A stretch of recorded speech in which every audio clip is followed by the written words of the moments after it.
You sprint into the car with cleats jammed in the seat and a note in a lunchbox that says, "Call the nurse." By the time you call back, the big game is halfway over. Hi, I'm Danny.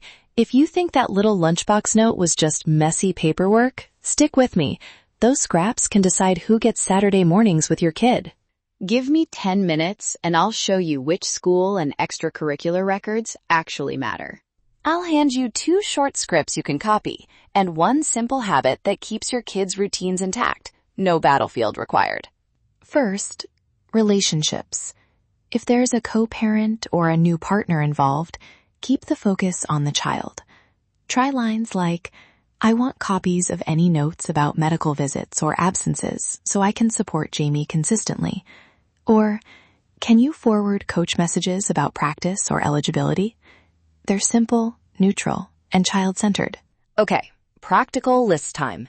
First, attendance, tardy slips, and nurse logs. Those prove presence or absence. Second, IEPs/504s and teacher notes. They show ongoing needs and participation. Third, permission slips, sign-in sheets, and coach emails. They prove involvement and who knew what when. Real quick on FERPA. Plain language version. Schools protect many student records, but parents have rights to access lots of this information. If you don't know what's available, call the front office and ask, "I'm a parent, legal guardian. What's the process to request attendance and nurse visit logs for my child?" Keep the tone neutral and procedural. It helps avoid drama. Now the unsung records. Coach and teacher notes. A 1-line email from a coach can corroborate a pattern. Ben missed practice on 9/12 per parent report, and that matters. Teachers' progress notes about band or chorus show sustained commitment. Those tiny entries are often the clearest proof of a kid's routines. I'll be honest, I once sat through a custody hearing where a coach's 1-line email about missed practices helped tip the balance. That's why a dated inbox matters. It's small facts adding up to a clear picture. How do you preserve those facts? Start one folder, digital or physical, labeled with your child's first name and school year. Save emails as PDFs, screenshot texts, and print permission slips. Date stamp anything you receive and back it up in 2 places. If a coach texts something important, follow up with a short email like, "Thanks, coach. Confirming Marcus missed Wednesday practice due to appointment. I'll add that to Marcus's file." That creates a dated record in an inbox where school systems pay attention.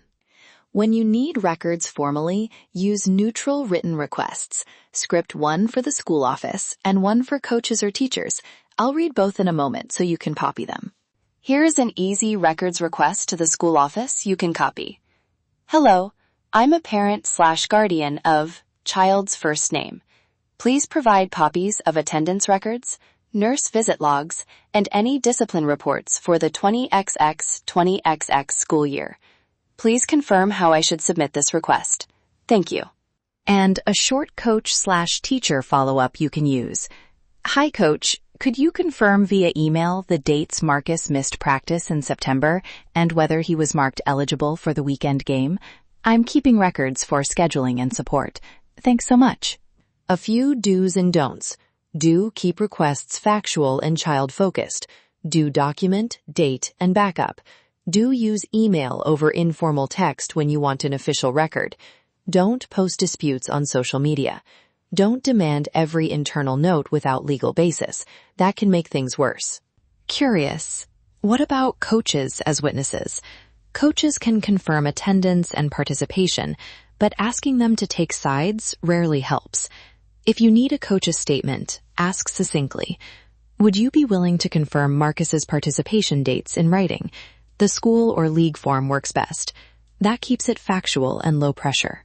Protecting traditions matters as much as protecting time. Whether it's Sunday breakfast before the Eagles game or Little League Saturday mornings, document how those routines developed. Shared calendar entries, dated photos, and repeated communications with the other parent show continuity. Courts look for a child's habitual life, not a single dramatic day. Quick music tie-in. School music programs often create routines. after-school rehearsals, recitals, and that teacher who notices progress. Sign-up sheets, rehearsal schedules, and teacher notes about participation demonstrate continuity and the program's importance to your child's routine. For me, the throwback pick is a late 90s R&B slow jam that used to play at school talent shows. Somehow it made piano practice feel like a family ritual. Little things like that stick with kids and with parents. Myth-busting time. Myth. I can access everything instantly. Not always. Schools have processes. Myth. Requesting records will always start a fight. If you stay neutral and procedural, requests tend to lower heat. Myth. Coaches never cooperate. Many will confirm facts if you ask respectfully. Quick recap. Save everything in one place, use neutral written requests, keep the child at the center of conversations, and document traditions and attendance as they happen. Remember that lunchbox note? Save the nurse logs and you're much less likely to miss the next game. If you want those 2 scripts in a copy and paste format or a simple school season checklist, grab them in the show notes. And if you need tailored help, visit the podcast page or my website to book a free 30-minute consultation to see if I can help. This episode is general guidance, not legal advice. If this landed for you, please subscribe so future episodes land in your feed. Thanks for listening to Danny's Den. Let's keep these routines alive. Let's chat.